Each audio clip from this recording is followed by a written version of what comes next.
జానారెడ్డి దీని గురించి అధికారికంగా ఎప్పుడు మాట్లాడలేదు. ఎప్పుడు కూడా బీసీలకు రిజర్వేషన్ కావాలని జానారెడ్డి ఎప్పుడైనా మాట్లాడిందా? అంతెందుకు, కాంగ్రెస్ పార్టీ కూడా బీసీ బంధుకు మద్దతు ఇచ్చింది కదా. మీ రెడ్డి ఎమ్మెల్యే రోడ్డు ఎక్కి బీసీలకు రిజర్వేషన్ కావాలని రోడ్డు మీద కూర్చుండారన్న ఉన్నాడా? ఎక్కడో ఒక చోట బీసీల ఓట్లు పోతాయనే ప్రమాదంతో వచ్చి ఒకటిద్దరు కూర్చున్నారు, కానీ కూర్చున్నారా? దాదాపు 60 మంది ఉన్నారు కదా అప్పర్ క్యాస్ట్ ఎమ్మెల్యేలు. ఎంతమంది వచ్చి కూర్చురు? రేవంత్ రెడ్డి బంద్లో పాల్గొన్నాడా? ఏ ఒక్క మంత్రి అయినా బంద్లో పాల్గొన్నాడా? పాల్గొనలేదు. ఎందుకంటే వాళ్ళకి ఇష్టం లేదు.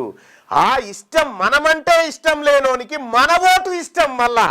కాబట్టి మన ఓటు చాలా జాగ్రత్తగా వేసుకోవాలి. మన బీసీలకు తప్ప ఇంకొకరికి ఓటు వేయకూడదు. మన ఎస్సీ ఎస్టీ సోదరులు ఉంటే వాళ్ళకి వేసుకోవాలా. కానీ ఈ రెడ్డి రావు అనేటువంటి వాళ్లకు ఎట్టి పరిస్థితిలో ఓట్లు వేయకూడదు.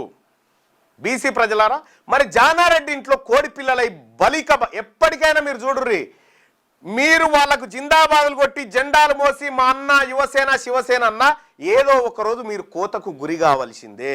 మీకు వేరే ఆప్షన్ లేదు.